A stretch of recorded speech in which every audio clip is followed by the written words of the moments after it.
Iya nanti coba ya Mas Fajar yang Mas.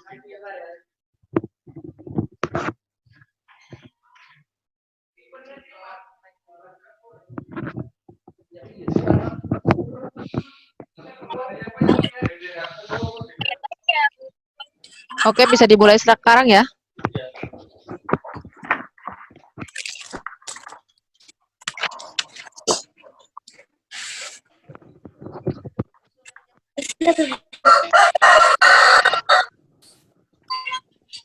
Bisa dengar suaranya Butika nggak? Enggak. Ya, oke. Kita mulai sekarang ya, karena sudah lumayan banyak yang ikut, 35 orang. Saya buka. Assalamualaikum warahmatullahi wabarakatuh. Waalaikumsalam.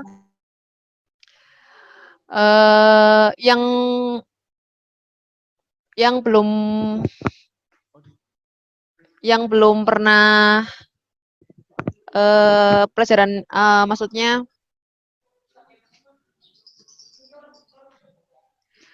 yang Butika pernah masuk ke kelas sudah ada ya? Sudah kenal berarti sama Butika ya?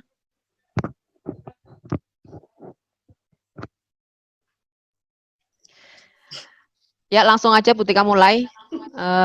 Materi hari ini adalah kebugaran jasmani. Ya. Silahkan bisa kalian buka materinya atau kalian catat ya di buku. Udah siapkan buku belum? Yo, masih pada melongo nih, belum ada buku nih. Oke, materi PJOK hari ini kebugaran jasmani.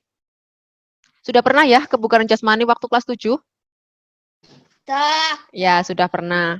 Nah, di kelas 8 kita ulas kembali ya, tetapi materinya nambah lagi ya. Sebelum masuk ke materi, Butika mau tanya dulu. Kebugaran jasmani itu berkaitan dengan kesehatan, ya bukan? Ya. Nah, sehat itu apa sih menurut kalian? Kalian sehat nggak?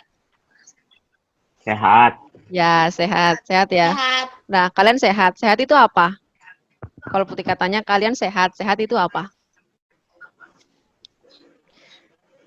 Ya, sehat itu nggak sakit, Bu. Ya, betul. Sehat itu tidak sakit. Atau bisa kalian catat ya. Sehat itu keadaan di mana seseorang tidak mengalami sakit. Mau dicatat? Ya, nanti di-share aja juga. Nanti Butika share lewat wali kelas juga bisa ya. Nanti Butika share lewat wali kelas materinya. Kalian cukup mendengarkan saja juga boleh. Sehat itu keadaan di mana seseorang tidak mengalami sakit. Betul tadi. Baik fisiknya maupun mentalnya. Ya, jadi kalau Butika tanya, orang gila itu sehat nggak sih? Ya jelas tidak. Ya, jelas tidak. Karena orang gila itu meskipun dia gendut ya, sehat fisiknya, tapi dia mentalnya tidak sehat. Nah, itulah pengertian sehat. Nah, sekarang tentang kebugaran jasmani. Bugar. Bugar itu apa kalau menurut kalian? Bugar itu kuat. Ya. Jadi, bugar itu adalah, atau kebugaran jasmani adalah kemampuan seseorang melakukan aktivitas fisik, ya, aktivitas fisik ya, tanpa mengalami kelelahan yang berlebih.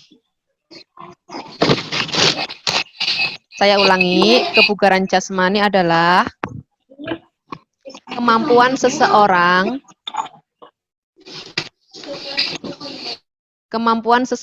melakukan aktivitas fisik tanpa mengalami kelelahan yang berlebih. Ya, contohnya kamu lari-lari ya dari rumah, misalkan rumahnya di Banjaranyar sampai ke SMP. Ternyata kamu sampai SMP lari nggak capek. Ya, berarti itu tingkat kebugaranmu tinggi. Ya, jadi sehat sama bugar itu berbeda. ya. Berbedanya gimana? Orang bugar itu sudah pasti sehat. Ya, bisa lari-lari sih, nggak sakit. Nah, tapi kalau orang sehat belum tentu bugar. Contohnya nenek kamu misal, ya, atau kakek kamu. Kakek kamu sehat, nggak sakit, ya, fisiknya maupun mentalnya. Tapi kalau disuruh lari-lari kuat nggak? Nggak kuat kan? Nah, itulah. Jadi sehat sama bugar itu beda. Bedanya di situ tadi. Sudah tahu ya pengertian sehat dan bugar? Nah, sekarang lanjut. Ke materi kebugaran. Jadi, kebugaran atau tingkat kebugaran seseorang itu bisa diukur.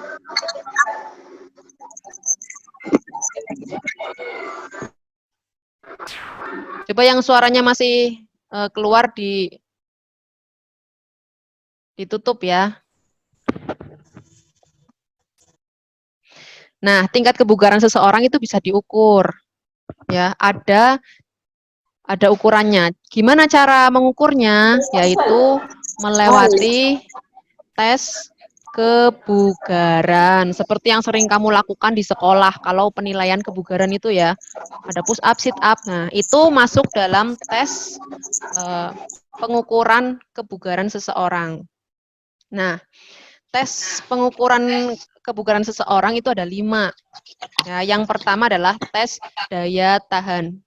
Yang kedua adalah tes kekuatan. Yang ketiga adalah tes kecepatan. Yang keempat ada tes kelenturan. Yang kelima ada tes kelincahan.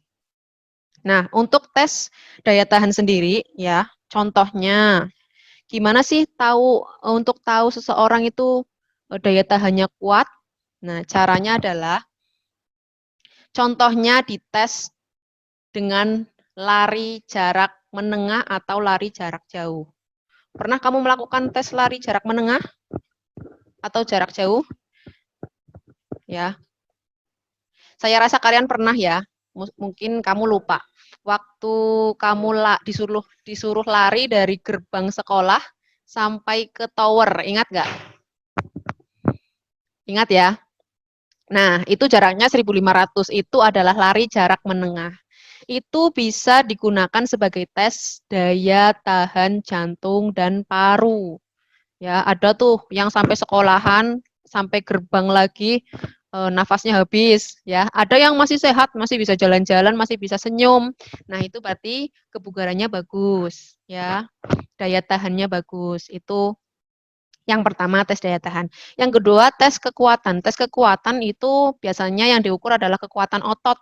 Misalnya otot lengan. Otot lengan itu biasanya tesnya apa? Push up, ya benar. Push up itu tes otot lengan ya. Kemudian sit up, otot perut. Kemudian back up, otot punggung. Kalau kaki biasanya naik turun tangga. Waktu kelas 7 kamu udah pernah ya sama Pak Prima. Itu yang kedua. Yang ketiga, tes kecepatan. Kecepatan seseorang itu bisa dites ya. Dengan cara apa? Ya lari sprint, lari lurus ya 100 meter atau waktu SD kamu pernah lari jarak 60 meter yang pernah ikut Popda itu. Nah, itu untuk tes kecepatan. Yang keempat adalah tes kelenturan.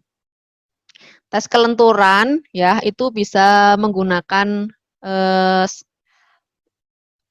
cium lutut misal, kemudian kayang ya, itu untuk tes kelenturan. Kamu bisa kayang berapa menit, kamu bisa cium lutut ya dengan gerakan yang sempurna selama berapa menit. Nah, itu tes kelenturan. Kemudian yang kelima adalah tes kelincahan. Tes kelincahan ya, kelincahan itu apa sih? Kelincahan itu gabungan antara kecepatan dengan kekuatan. Misalnya tes kelincahan itu biasanya menggunakan lari mengubah arah. Contohnya lari zigzag atau lari bolak-balik ya. Itu adalah tes kelincahan. Itu ya, paham ya? Jadi kebugaran seseorang itu bisa diukur. Nah, kemudian gimana sih caranya biar kebugaran kita, ya, kebugaran kalian semua itu bisa meningkat? Itu ada caranya. Ya, pengen nggak kebugarannya meningkat? Ada yang pengen jadi polisi, polwan, atau pengen jadi tentara, atau pengen kuliah di olahraga, ya.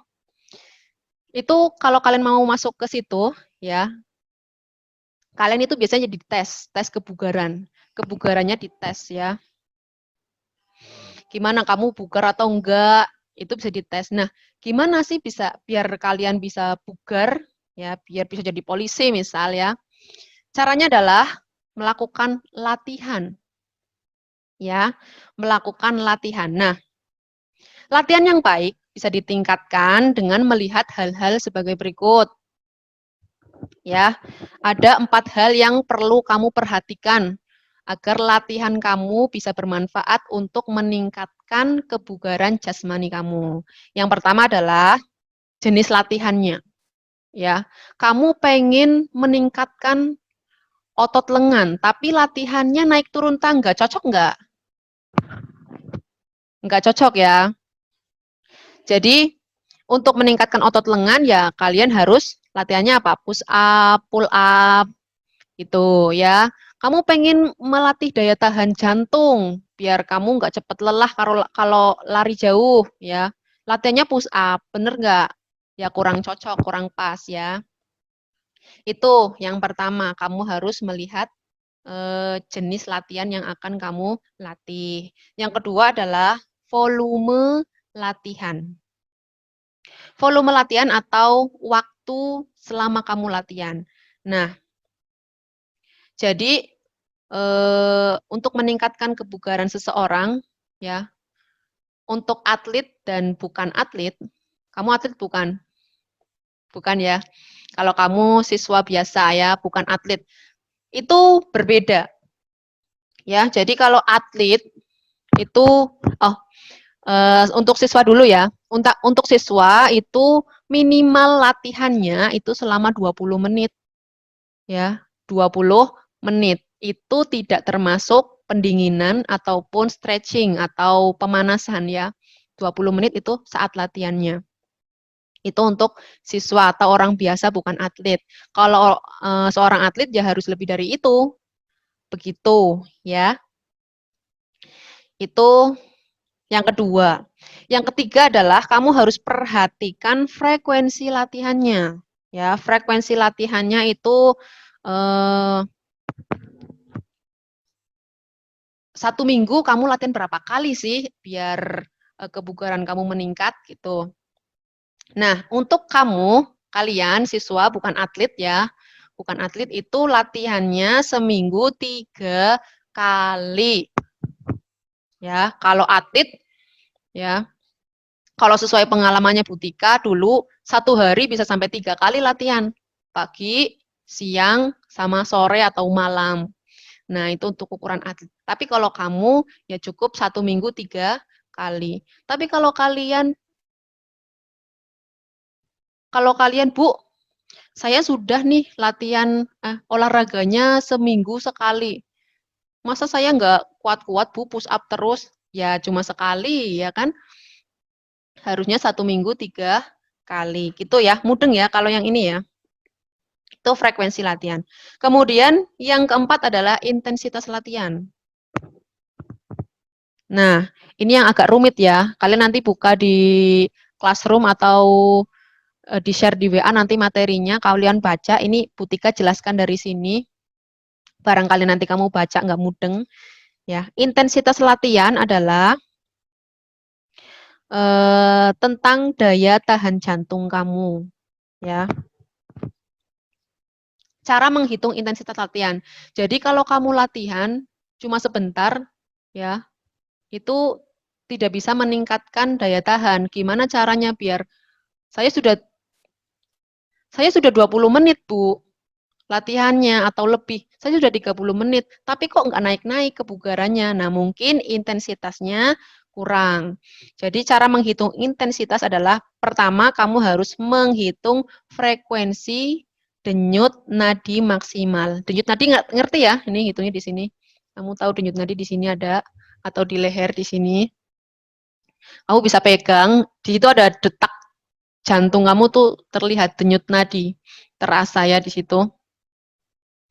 Nah, pertama adalah ketika kamu latihan, pertama hitung frekuensi denyut nadinya, yaitu caranya rumusnya adalah 220 dikurangi umur. Umur kamu sekarang berapa? Ada yang 13, ada yang 14 ya. Ya. Nah, caranya adalah 220 dikurangi umur. Misalkan umur kamu 13 tahun, berarti 220 dikurangi umur. Umur kamu 13, berarti hasilnya adalah 207. Ya, 207. Nah, ketika kamu latihan agar kebugarannya naik, itu setelah latihan dicek ya. Tadi 220 dikurangi 13, 207. Nah, kamu denyut nadinya 1 menit, itu ada 207 enggak? Ya, kalau kamu hanya 50 misal, atau 100 misal ya, itu berarti denyut nadi kamu belum maksimal. Ya, sehingga percuma latihan kamu selama 30 menit itu, misal. Mudeng ya sampai sini ya. Itu. Ya. Nah, tapi ya, itu denyut nadi maksimal itu kan berarti 100% ya. Kamu bisa juga denyut nadinya cukup 70%-nya saja. Jadi di situ ada rumus lagi 220 dikurangi umur tadi ya. Berapa umur kamu? 13 berarti 207 dikalikan 70%. Jadi kamu latihannya cukup 70%-nya saja denyut nadinya. Jadi nanti itu di materi ada, di situ hasilnya 145. Jadi untuk siswa yang umurnya 13 tahun, ya, untuk meningkatkan kebugaran jasmani, ya, minimal denyut nadinya 145 denyut per menit. Jadi nanti kalau kamu habis latihan setengah jam misal ya, kamu langsung cek tuh denyut nadinya, sini dipegang. 1 menit dihitung, ada berapa denyut nadi. Ya, kalau belum mencapai 145, itu yang umurnya 13 tahun, berarti kamu belum bisa meningkatkan daya tahan atau kebugaran jasmani. Sampai sini mudeng ya.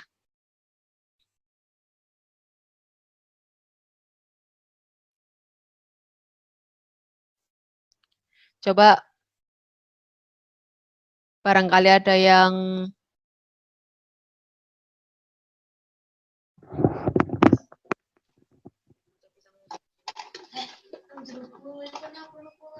Oh iya.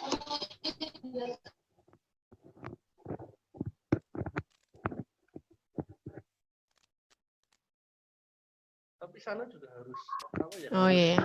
mengiaskan. Oke, silahkan. Barangkali ada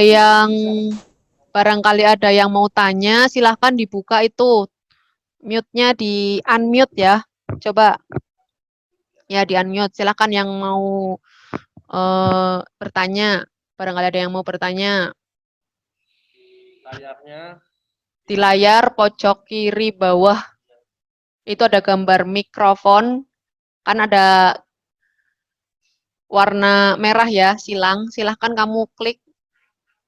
Ya, biar tanda silangnya menghilang. Terus kamu silahkan bertanya. Amazing X3 itu siapa? Ada yang mau tanya? Mau tanya apa sayang? Ya.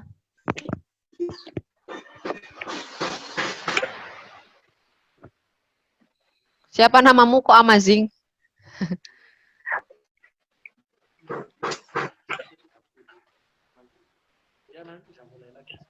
Oh, iya. Oke, nggak ada yang mau bertanya? Oke, sekarang tugasnya ya.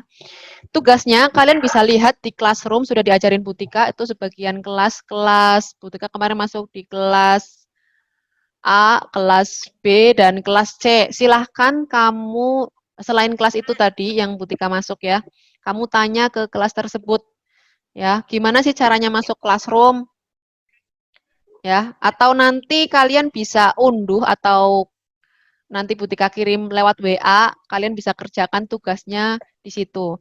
Nah, tugasnya itu ada 2 ya. Yang pertama adalah tugas pengetahuan, yang kedua adalah tugas praktek. Jadi nanti kamu praktek, ada 4 yang harus kamu lakukan. Yang pertama adalah melakukan gerakan push up, yang kedua melakukan gerakan sit up, yang ketiga melakukan gerakan back up, yang keempat adalah melakukan gerakan lari bolak-balik sejauh 5 meter. Ya, nanti di situ sudah ada keterangannya atau rule-nya gimana caranya kamu melakukan tugas, mengerjakan tugas.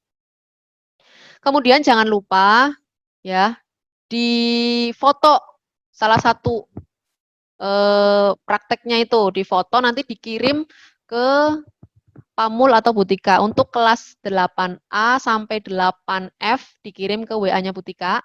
1 foto aja ya, jangan video, foto 1 aja. Kemudian untuk kelas G sampai kelas I silahkan kirim ke Pak Mul. Jangan lupa diberi identitas, nama, kelas, dan nomor absen. Oke?